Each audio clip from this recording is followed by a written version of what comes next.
Hey, what's going on everyone? My name is Garrett Blackwood. Welcome back to the vlog. This is episode 4 of the LA Diaries. Just to let you know, this should be episode 5. It's the 5th session that I played in LA, but the 4th session was so tame and so boring. Results are on screen right now. I couldn't make a vlog out of it. I could have if I really tried, but it wouldn't have been for very good content. So we're going to skip that session, jump straight into session 5, which is going to be episode 4. Played on a Friday. Really fun day. Really awesome session. Let's get straight into it.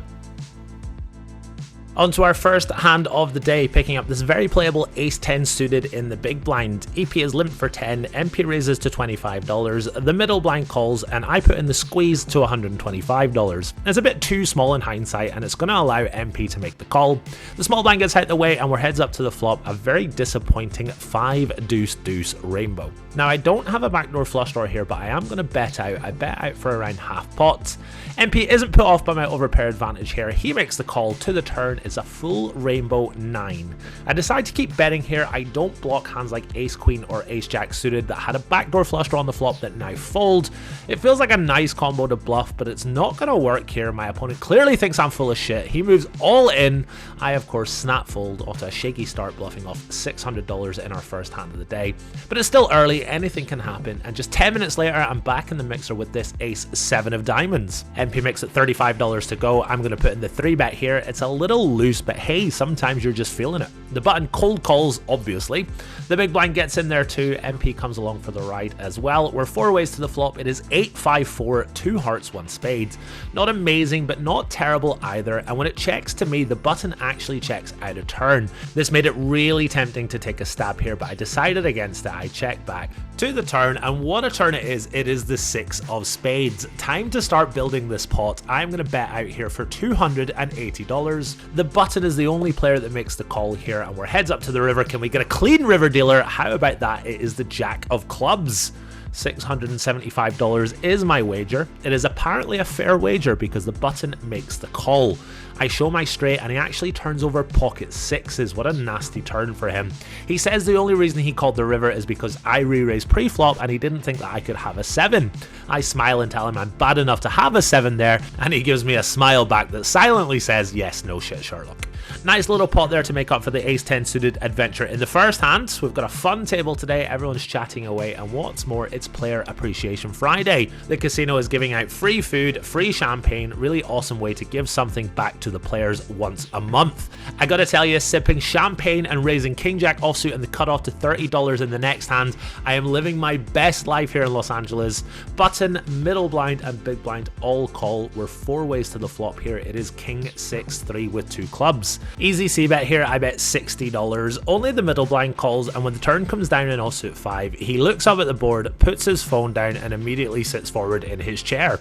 I once saw a UK pro by the name of Carl lose the absolute minimum with pocket aces when his opponent did the exact same thing in the Commerce a couple of years ago. It is a sign of extreme strength from fun players, so naturally I'm going to keep betting here. I think the champagne is going to my head.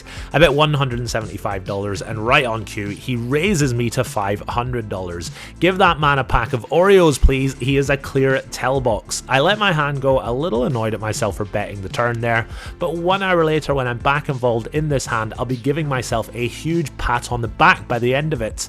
I'm in the cutoff again with ace 5 suited. I make it $30 to go. A local pro calls on the button, middle blind and big blind call as well, and we're 4 ways to ace 8-7 rainbow. I've got the backdoor flush draw and the backdoor straight draw, but I don't love betting this hand 4 ways, so I check it to the button and he's going to do the betting for me. He bets $75. Couple of folds from the blinds, but I of course am not going anywhere. To the turn, it is a 5. Ding ding ding, 2 pair for me. I can't lead out on the turn, it wouldn't make any sense, so I check again and the button bets again. He fires $325. Alright, loving the turn here, but this is a very big bet. A lot of better hands in my opponent's range, very few bluffs, and very few worse hands for value, so I'm going to proceed with caution and just flat call.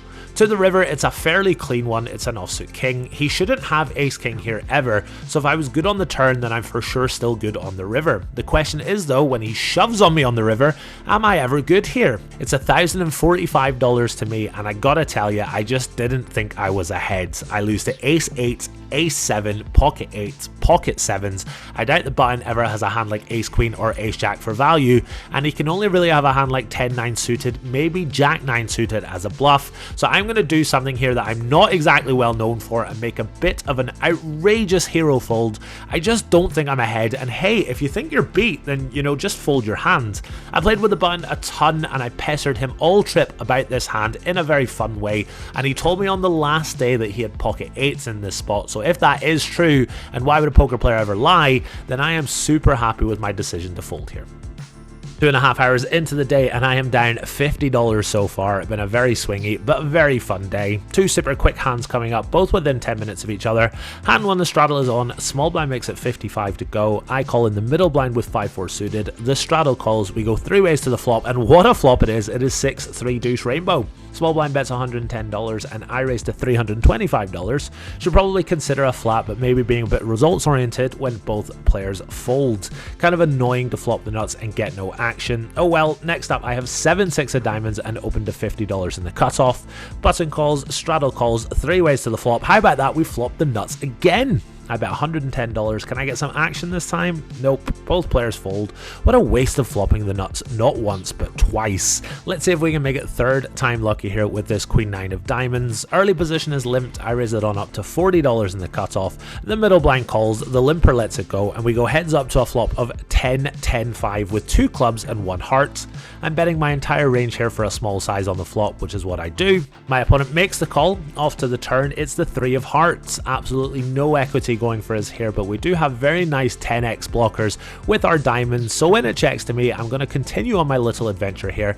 I bet again, this time for $125. My opponent isn't going anywhere just yet. He makes the call. To the river, it's an offsuit 6. Both flush draws miss. My opponent has only got $400 or so left, so I decide to move all in. I got queen high. I got really good blockers. Get fucked. Get super wrecked. What's wrong? What the heck has just happened? He has absolutely snap called me with ace high. Is his chair vibrating? Does he have a Faraz Jacka water bottle giving him signals? What has just happened? In all seriousness, what a sick call. I don't think I've ever been so owned in my life than this hand right here. Sometimes you gotta just tap the table and say nice hand, sir. Really hope you guys are enjoying the vlog today. Just wanted to quickly remind you guys, for those that don't know, I have made a bet with this guy that I can beat this guy to 1 million subs on YouTube. I bet $2,000 on myself at 50 to 1. So if the 50% of you watching that aren't subbed to the channel could take 2 seconds and click that sub button, and hopefully this guy will have to one day give me $100,000, I would for sure be grateful. Let's get back to the session. So after that blasting, it takes almost 2 hours before I get back into a hand. We've got 1 or 2 action players in the game now, and I look down at king queen of diamonds on the button. The straddle is on, MP is limp for 20, and I make it $75 to go. He makes the call and we go heads up to king 10-8 with 2 hearts. MP is going to lead into me here for $75. Very clear raise on such a wet board. Could kind of get behind a flat on king 8-3 or something, but I raise here to $275. MP decides $275 isn't big enough. He's going to go all in for just a couple of $100 more. I of course snap call. We're running at once, and after the board is completed, I turn over my hand. He shows me jack 10 offsuit for second pair. A nice little pot for us to scoop up here, and me heading back towards Profitville has officially begun. Still work to be done though, and next up I've got ace jack suited under the gun. I make it $50 to go. The button calls, the big blind calls, we go 3 ways to the flop. It is king, king jack with 2 clubs. The big blind decides to lead out here. He bets $75. Heads up, and I would for sure raise, but I decide to just call this time, just in case the button is made 3 of a kind. The button folds, and we go heads up to the turn. It's the 3 of spades. Big blind checks. Easy bet now for me, of course. I bet $275. The big blind is going to make the call. Heads up to the river. It is the 10 of spades. Backdoor flushes come in. Ace queen gets there. Queen 9 gets there. But let's just say this player is a bit of a loosey-goosey. He's got a lot of Jack X that he shouldn't have, and the key to live poker is to make thin value bets, so I go for it. I bet $300. My opponent does make the call, and he does have a jack, but both his cards are spades. He has rivered the backdoor flush. It always stings when you go for thin value and end up value cutting yourself, but I really do think that the key to live cash games is to be fearless and make those value bets that feel a little on the thin side.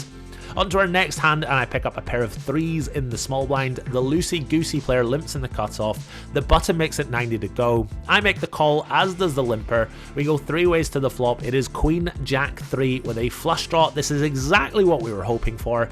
It checks to the button, who bets $200. It's tempting to flat here and keep the cutoff in, but he does like to lead when he's flopped the pair, and the board is quite wet, so I think raising is best here out of position. I pop it on up to $600. It folds to the button, who thinks for a moment before making the call. To the turn, it is the King of Diamonds. 3 Broadway cards, 2 flush draws out there, chunks of money already in the middle. Only one thing left to do. I am all-in dealer. My opponent absolutely snap calls, which is not ideal. He's got 10-9 offsuit for the turn straight. This is an ugly one, but we are going to run it twice, and to be honest, I'd happily take a chop at this point. No help on the first one. Can we get there on the second one? Nope, it's 2 absolute bricks, and we have been stacked with bottom set.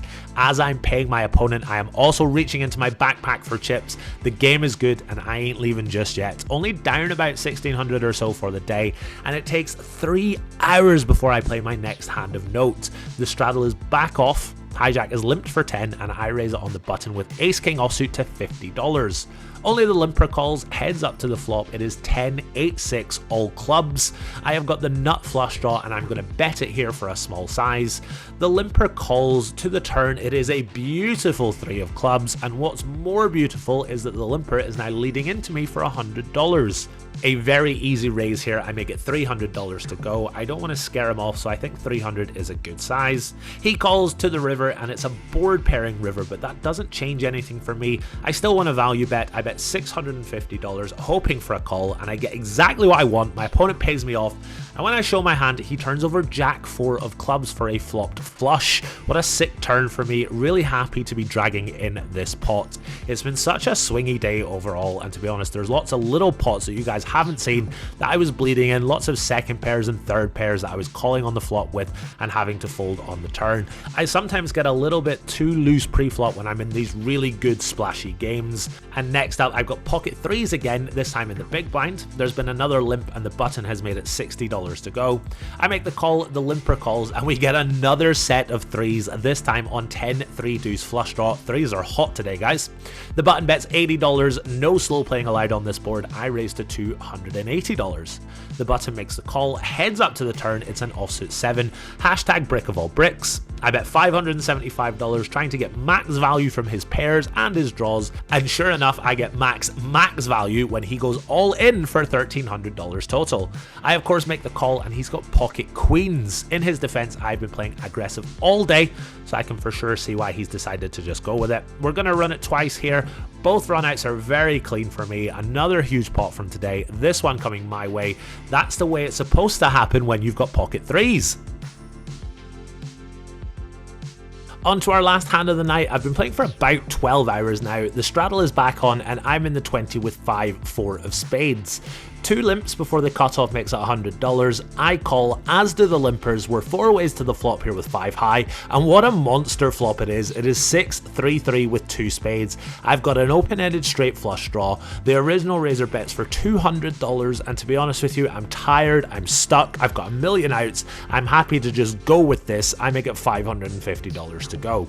It falls back round to him, and he decides to just call, leaving himself around about $500 behind. I'm shoving every single turn in the deck, and even when the ace rolls off, it's time to go all in. He is of course not folding. He makes the call. I ask if he wants to run it twice. He says yes. He turns over pocket 8s. Seems fair, I guess. We still have a ton of outs. No help on the first one, and no spade, 6 or deuce on the second one either. Too many outs, some might say, and after that hand, I decided enough was enough. I tapped the table and GG'd for the day. Too tilted to even film myself walking to the cashier. Guys and girls, that is the end of episode 5 of the LA Diaries. I played really well for about 9 hours tonight, and then the last couple hours I got a little spewy. I didn't run the best last couple hours, but I got a little too merry for the game. Finished down about $3,100, which is not the end of the world, but probably cost myself at least $1,000 just being in pots that I shouldn't be in, you know, like flopping second pair and check calling and then folding the turn over and over again, and that shit adds up. So a little disappointed in myself. But I'm not going to beat myself up about it too much. Just the way it goes sometimes. Going to get a good night's sleep, get fresh, and be back at it tomorrow. Until next time, take it easy.